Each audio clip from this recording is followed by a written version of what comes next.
How's it going, film and TV fans? Welcome back to another off-the-cuff film review here on the Zodiac Enterprises YouTube channel. We are back in the world of Batman once again, and we've landed at quite a point in the franchise history. A very infamous movie that I already mentioned in the previous review. We're of course talking about the final installment in the Batman anthology, as it is commonly called, Batman and Robin. Released in 1997, directed by Joel Schumacher, starring George Clooney as Batman, Chris O'Donnell as Robin once again. We have Arnold Schwarzenegger as Mr. Freeze and Uma Thurman as Poison Ivy. We also have Bane in this movie as well. Listen, I know I said in the last one, and I've definitely hyped this one up in some kind of way, in the way I've referenced it in the previous reviews. But I've always found this movie to be an enigma, like, if you pardon the pun from Batman Forever. I don't know, something about it has always interested me in, like, I've seen so many videos on YouTube of people fully just ripping the thing to shreds, saying it's like the worst movie ever made, it's so bad, this and that and the other. And I just find myself thinking, it's not really that bad. Like, it's really not, honestly. Like, it's, don't get me wrong, it ain't a masterpiece, but I actually have a soft spot for this one. I think it's quite fun. If you go into it, you know, kind of not looking to evaluate it as a super serious Batman film, then I think you'll find a lot of fun with it. And if you go into it with the same mindset as Forever, I would also think there's, like I said, Forever definitely has more depth to it. It definitely has a better Batman. It definitely has much better elements in places. But I do think a lot of the stronger elements that were with Forever actually carry through to this movie. I think costume design, set design, lighting, and of course the score are all just as good as they were in Forever, if not better. I think the world of Gotham is still brilliantly, you know, brought to life in this world, in this movie, through Barbara Lee's fantastic production design. And I mean, the costume design, I mean, obviously, you know, we've all heard people talk about the bat nipples. It's a thing, deal with it. Like, it's not that it's not that deep. It is nowhere near. Obviously, I know a lot of the people who are making this complaint is satirical. That's fair enough. But it's really not that deep. It's never really been that deep, in my opinion. I think the movie's fun. Do I think George Clooney is great as Batman? Fuck no. Do I think he's good as Bruce Wayne? I think there's something there. I've always said that out of all the actors who've ever played Batman, Bruce Wayne in the movies, I think George Clooney is the one who is most closely like Bruce Wayne as a person in real life. Like Bruce Wayne, not Batman. Bruce Wayne. I think the only other person that may have come close in that capacity is actually Ben Affleck, who actually is quite a good Bruce Wayne. But we will get to that much later on. But yeah, I don't think he's terrible as Bruce Wayne. I think, don't get me wrong, he's the Batman's awful. It's easily the weakest part of the film. But actually, I think Robin here, people obviously complain a lot that he's annoying, and I think he is fairly annoying in most parts of this movie. But I don't see what else you can do with the character like Robin, but make him the way he is in this movie, and at least for this interpretation, per se. I think having him be just quite wanting to go solo and all that stuff is really all you can do when you have a movie that has so many other characters. And I think people would consider him being sidelined if he doesn't have the plot that he has in the movie. And I think it works because it keeps him and Batman kind of going through the motions at the same time, instead of just sidelining Robin and focusing on Batman. And I really appreciate the fact that the two of them, obviously the movie is called Batman and Robin, so the two of them are the centerpiece of it. There are other departments where things maybe might fall flat. I think the biggest one that really lets down the entire fucking thing is the fucking shit script that this movie has. The writing is horrendous. I don't think it's the fault of Akiva Goldsman either. I think he was just in a position where he was forced to write whatever the fuck, you know, this is. And obviously he doesn't like the script and he doesn't like to associate with the movie, and that's fair enough, because again, if I was the person credited as writing this script, I would not want my name anywhere near it. The rest of them, like I said, every other department, it still visually looks great. It sounds great. The score, Elliot Goldenfield's score is fantastic. It's an absolute crime that this score was never officially released and that we've only got bootlegs, and I think we have the recording sessions are out there. And like I said in the previous review, I think a score album that Elliot had curated per se, around the time that Batman and Robin was coming out, but was never released. The cancelled album per se was supposedly leaked online a few years ago. I don't know how real that leak is, or if it even is, or if he even did work on it. I do know that in the time since this movie has come out, that the very, very well-known soundtrack label company La La Land Records have since released expanded edition scores for Batman 1989, Batman Returns, and Batman Forever, which I have on my shelf. But they never did Batman and Robin, and I think it was for contractual reasons, and I think there were some legal reasons to do with various other things. But it is a real shame. It's a real shame that we'll never get to, well, at least at the moment, the only way to listen to the Batman and Robin score is the piece of music we're listening to now. The track called A Batman Overture that was released on the Batman and Robin music from and inspired by the motion picture album. And that's it. That's all of the score that you can officially listen to. And again, like I said, it's been speculated that that track is actually just a compilation of themes from Forever. Again, I can't confirm or deny that because I actually don't know. But musical wise, it's a really, really great score, all things considered, considering the movie it's attached to. I think villains here, I quite like Poison Ivy. I think, is she the greatest developed character? Not at all. Do I think Uma Thurman is giving a fantastic performance? Yes, I do. I think she's giving it all, and I can really appreciate that. Mr. Freeze, I don't know about that one. I don't know about that one. I don't think it was worth the time and money to have Arnold Schwarzenegger as Mr. Freeze. I don't think it's a terrible performance. I think he's fine in what he's doing. I think he brings some kind of gravitas to it. I think it's an interesting performance. Let's put it that way. And I think obviously most infamously the huge amount of ice puns are definitely a turn-off point for the character. And it is a bit wacky and goofy, and I think some of them are funny, but I don't think it's the greatest concept to do that with. But I think it's fine comparatively to other things like that. Bane, there is pretty much nothing to say. He's just Ivy's sidekick. I think it's slightly a shame that Ivy, the producers or the writer or the director, whoever deemed that Ivy could not stand her own and needed some kind of male sidekick. I think that's really, to put it bluntly, quite sexist. And I think Ivy is a really great character, and I think you could have this movie with just Ivy and it would be perfectly fine. I do like Freeze as a character. I do like, again, having Freeze and Ivy allows so much vibrant colour to come into this movie, I think, because you've got the greens and the reds of Ivy, and then the blues of Mr. Freeze, and it really kind of has, it just means that there is a lot more colour in this one than there is in Batman Forever, and that's saying something because you had the fucking bright green and pink Riddler and purple and orange fucking Two-Face, but there is a lot of colour here. There's a lot of colour in the last one, and I think that's something these movies work on quite well, with still having a very, I'm not going to say beautiful, but a very nice visual aesthetic per se. I think it's very well documented. That opening sequence looks more like a Disney on Ice show or a Batman ice skating show, which is a fair comment to make. Again, I want to preface this by saying I don't think this is like the most amazing movie, but I just think it's a lot of fun. You know, I think, is it a good Batman movie? No, unless you're comparing it to the 60s TV show and the 60s movie, in which case this seems to be a more modern interpretation of that, which is fine. Do I think, from a creative perspective, from a perspective of someone, you know, from my creative perspective of people who want to make and studios interfering, do I think that having toy companies on board early enough to design weapons for the movie, do I think having that kind of amount of creative control given to toy companies to make money is a good thing? No, I think that is quite possibly the worst way to make a movie, and it shows because no one went to see this. Well, I say no one. It made some money. Not enough to guarantee Batman Unchained existing, but I find it frustrating that something like this, where the creative process has been so watered down by people wanting to sell toys at McDonald's, that you have to have a movie like this exist for that, and that the studio not see that that's a fucking problem. And once again, like the last one, there is no point pointing the finger at Joel Schumacher. He was just doing what he was instructed to do, what he was contracted to do. I think he's a perfectly fine director. I think this still feels like a Joel Schumacher movie, and I like it for that. I'm not pointing the finger at him. I'm pointing the finger at the studio people who think it's a smart idea to make a movie just solely to sell toys, to have complete some of the key creative components, like the design of the Batmobile, the design of Mr. Freeze's suit, the design of Poison Ivy's suit and everything like, just so you can sell toys. It's ridiculous. It's like, one of the things that's quite well documented is that at the beginning of the film, Batman rides off in his Batmobile on his own without Robin. That's unusual. But then it's like, oh, it's so Robin can have his bike, so you can sell that as a toy. Mr. Freeze has a car, so you can sell that as a toy. Do you know, it's just, that's the part about this movie that I don't like, is the fact that it was used as a toy commercial. Because outside of that, artistically, there is a lot of sure, it's never going to set the world on fire, but I think there's a lot of enjoyability to this if you just, you know, preferability is to watch this movie intoxicated. I have not yet had that pleasurable experience, but I hope to have that one day. But I don't think it's like abhorrently the worst thing ever created. There are definitely far worse movies out there.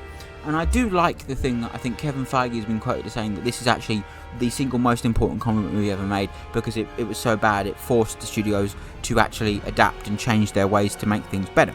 And I agree with that sentiment, that around the time the film was coming out, that change was dearly needed, and I think this was obviously the combination of everything that had come before it. And to say that change happened almost instantly is actually fairly true, because just 1 year after this movie came out, Blade came out, which tonally, visually and artistically is like the complete other end of the spectrum. That's a fantastic movie on its own. That's a really great movie, Blade. I think it's a fantastic movie. It's a great comic book movie, and it's a movie that actually, without it, we would not have the MCU, we would not have X-Men, we would not have Sam Raimi's Spider-Man, any of it. But to have that come out literally 1 year, one calendar year after Batman and Robin, is a bit mental to think about. I just don't think it's a horrible movie. Like, I actually find a lot of... I enjoy myself with this one, but it's that thing where you've got to separate it from everything, either side of it in any capacity. I mean, you can obviously closely associate it with Forever, but anything past Forever, it is obviously a far cry from Batman Returns, which I think... Do I think this is better than Batman Returns? Of course I fucking don't. Do I think this is better than Forever? No. Do I think this is arguably the weakest Batman movie? Yes, I do. Do I think that's a bad thing? No. Do I think this is objectively a bad movie? I suppose you'd have to say so. Do I think subjectively this was a bad movie? No. I think there's plenty to like about it. And again, it's that real strong standing of the score from Ennio Morricone. It really is. That's where I start to see good, is hearing that music and hearing that score, and then everything else starts to fall into place, where the world is built based off, from my perspective, entirely on that score. And I think, again, I will keep singing the fact that it is absolutely criminal that we haven't had official release of the score to this movie. But I digress. Another thing new in this movie is, of course, Batgirl. I think she's a decent character. I don't think she's given the most amount to do, and obviously, like Robin in the last film, she only really becomes Batgirl in the middle-ish, kind of. I think in this case more towards the end of the movie, whereas Robin was more established halfway through, per se, in the first costume, and then the proper Robin costume at the very end of the film. So she never really got the treatment that Robin gets in this movie, which is second billing, I suppose. I imagine there is a world where the one after this was called Batman, Robin and Batgirl, which would have been really fucking funny if that existed. Obviously it doesn't, and this is where the dime stopped for these movies. This is where there was 7 years between this and the next movie we're going to talk about, and obviously for good reason. The box office did not do numbers. Obviously they did want to make another one. They wanted to make Batman Unchained, which was going to be wild, by the way. This is the only time I'm going to get a chance to talk about it, but it was going to have Nicolas Cage as the Scarecrow, Madonna as Harley Quinn, and then it was going to have Batman using the Scarecrow's fear toxin. He sees every single villain he's fought previously in flashbacks. So we're talking Jack Nicholson as the Joker, we're talking Danny DeVito as Penguin, Michelle Pfeiffer as Catwoman, Jim Carrey as the Riddler, Tommy Lee Jones as Two-Face, Uma Thurman as Poison Ivy, and Arnold Schwarzenegger as Mr. Freeze, which is a mental concept, but I would have loved to see it. I think, given the chance, the reaction to this movie, there was a very good chance that Joel Schumacher could enter a room and say, listen, I've done 2 of these movies the way you asked me to do them. They have clearly not worked. Let me do it my way, and you'll actually get something good. Do you know what I mean? I would go into a meeting, if I was pulled into a meeting about doing another one, I would say that. I'd say, listen, you've made me do 2 of these in the way you want them to sell your toys, to do your marketing. Let me do one my way, and maybe you make a bit more money. You know what I mean? That's how I would go about it. But unfortunately, he never got that opportunity, which is, I would say it's a shame, because I think this is actually, like I said, a fairly, solid. Shoot me if that's an unpopular opinion. I don't think it's abhorrently the worst thing I've ever seen. There is certainly some enjoyment to be had in it. I don't think every element of it is great, as I've previously stated. But it's always fascinated me when I see these videos of people talking about it like it's the fucking Devil Spawn, right? When there are far worse comic book movies. Fucking Steel exists. Fucking Blade Trinity exists. You know what I mean? Those are like statistically worse movies all round. Fucking Kazam, that's a shit movie. Like, there are very much Catwoman, that's a shit movie. That's a horrible movie. There are much worse movies than this out there, even in the comic book world. But in general, there are a million more worse movies out there than this. And I still find enjoyment watching this one. Shoot me, I guess. I just think, it's very, very obvious that this is a far cry from Burton's Batman. And if you try and... Obviously, they are... Canonically, this is supposed to be the same Batman who fought the Joker in that film, in the 1989 film. But my brain separates the Clooney and Kilmer are the same Batman. but the two Keaton films are a different Batman. That's how my brain separates it, and I think that's how a lot of people probably should and probably do. Because these two are more tonally similar together than Returns and 89 are combined. So obviously the things here that show that the connection is obviously Pat Hingle as Commissioner Gordon and Michael Gough as Alfred, who actually does have a very good subplot in this movie. I say very good, but like it's nice to. I appreciate that after 3 movies of him being, you know, essentially background fodder for most of it. I appreciate that the writer, Akiva Goldsman, decided that actually let's have some kind of have him play a part in the movie. Do I think that conveniently giving him the same illness that Freeze's wife has, that Freeze just so happened to create a cure for, do I think that could have been better written? Yes. Do I think it's a bad concept? No. It's like a lot of this movie. The way I would describe this movie is a massive missed potential. I don't think the villains here actually are as strong as the Riddler and Two-Face. I think the Riddler and Two-Face are a really great pair. Despite the fact Tommy Lee Jones could not sanction Jim Carrey's buffoonery, they have this great chemistry together that actually works really well. I think Freeze and Ivy, it's a bit backwards because they both want 2 different things, but they think they can come together to get the same thing. It's just shaky at best. I think they work great separately. I don't think they work great together, and I think chucking Bane in just because they don't deem Poison Ivy could stand on her own, despite the fact Catwoman did it perfectly fine 2 movies ago, it was a really bad idea. And I think if you'd have given more of this movie to Poison Ivy, there would have been a lot more. I mean, it's the fact that we see the creation of Poison Ivy in this movie, much like Catwoman and much like the Riddler, but we don't like directly see the creation of. We get it explained to us how it happened, but we don't follow the journey of Victor Freeze turning into Mr. Freeze, which is the same thing in Batman Forever, where we see the creation of the Riddler, Edward Nygma, and his rejection and all that bollocks, whereas we don't see Harvey Dent become Two-Face. We see it in a flashback that he gets acid thrown on him during the court case and Batman tries to save him, and that's why he hates Batman. And I can understand that obviously there'd be a lot of showing both of them, and that's fine, but I think I don't know. Mr. Freeze is just apparently a bad character, I think, here. I think the suit is hokey. I think the blue LEDs in his mouth look shit, whereas completely opposite, the costume design for like Poison Ivy is really good. She has multiple different costumes throughout the film, multiple different hairstyles. It shows the evolution of the character. She starts off with broken shirt and things like that, and trousers from when she was in the lab, and then it grows and grows and grows. Whereas Mr. Freeze, you see him in 2 different outfits in the movie, in his fucking freeze suit, like the mechanical suit, and in a dressing gown in his ice cream parlor conducting a fucking orchestra. That's a bad sequence. That's a stupid sequence that shouldn't be in the movie. I don't know. I think this was a huge missed opportunity. I would have loved to see a 5th movie where Schumacher got to do what he wanted to do. He got to have his complete, style. Do I think it would have been, having Clooney as Batman, would that have brought it down? Probably, in some respect.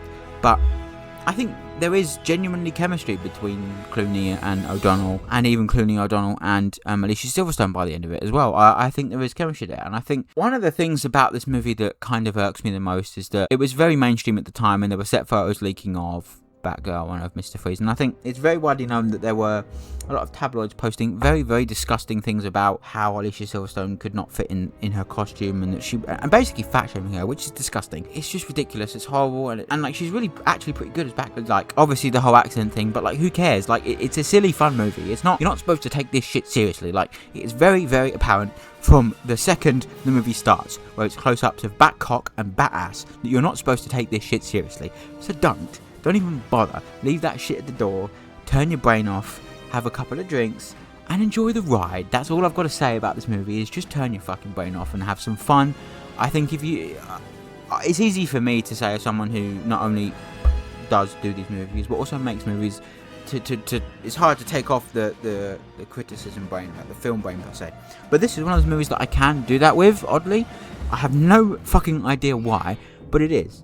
And there's something about this movie. Like, again, I have no nostalgic connection to it as a kid. I never watched this one as a kid. Like I said, it was Forever that I had on VHS and Returns. I never watched Returns, but I remember watching Forever and thinking Forever was actually like...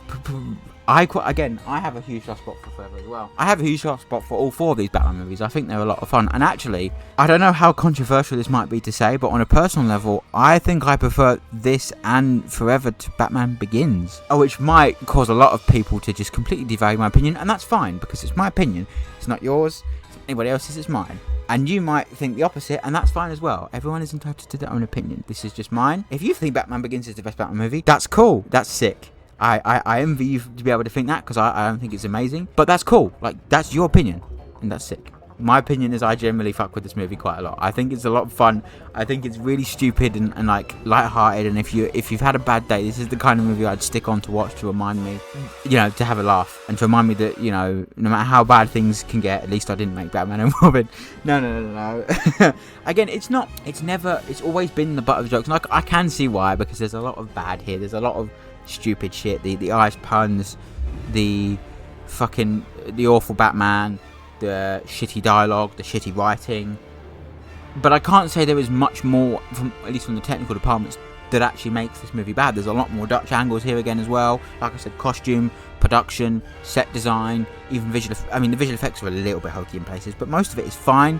You know, musical score is fantastic. There are a few hokey sound effects, all M-Star sound effects, which are a bit stupid. But aside from that, I don't know. This one has always been like a fascination to me of it being the culmination of the previous three, and I don't know. It's just the point in time it came out, the competition it had around it, everything that kind of built up to it. It's always just fascinated me from a production standpoint, from a technical standpoint, and also from like a general standpoint of like I'm just fascinated by the whole concept of this movie, and I don't know why it fascinates me so much, but it does. This and Forever fascinate me 10 times more than Returns and the one and 89 one. Even though I love those movies, like I will forever say that Returns is like one of my like top 3 Batman movies. I fucking love that movie. And again, like I said, it kind of stems from having Returns on VHS as a kid. Like I said, I had Returns and I had Forever, which that's an interesting combo to have. Do you know what I mean? They are almost polar opposites of each other. One is the most Tim Burton horrifying shit ever. The other one is like mostly camp-filled like energy, which is mental. But I don't know, something about it. I have so much respect for Joel Schumacher for, you know, having to deal with all the studio shit around this time and just like making the movie the way he tried to. I mean, it's obviously very well documented that he said on set multiple times, this is a cartoon, you know, make it feel that way kind of stuff to actors on set. And it's also worth noting that this is actually, of the Batman movies up to this point, this is the only one that had no involvement from Tim Burton, because he was a producer on the last one, but he didn't produce this one. Fuck knows why, but he wasn't producing this one. Obviously, Val Kilmer's not in this movie as Batman, we have George Clooney instead, but everyone else is the same, in terms of like Chris O'Donnell as Robin and all that stuff. I don't know, I just really fuck with this one, but I don't think it's like, again, I cannot stress this enough. I do not think this is like an amazing movie. It's not a great movie, but I think it's fun enough to warrant a rewatch every now and then. I don't know. I just quite enjoy this stuff. It just appeals to me. I don't know what it is, but I kind of just really gel with it. I really vibe with it, and I think, you know, it's easy to point and laugh at something like this, but at the end of the day, it like on a real genuine level, you can point and laugh at this all you want, but it is still a work of art no matter how you look at it. Every single film that's ever existed is art. No matter how good or bad it is, it's still art. And this very much, of course, falls in the category of it still being art. Is it very good art? Not particularly, but it's still art. And that's the one thing I want you to take away from this video, this review, is that all movies are art, no matter who makes them, how they make them, or why they made them. So, thank you so much for watching this review. Join us for the next one, where we will be tackling the first in Christopher Nolan's trilogy of Batman movies, Batman Begins, after a 7-year break between this movie and that one. Thank you so much for watching. Don't forget to like and subscribe, and bye-bye for now.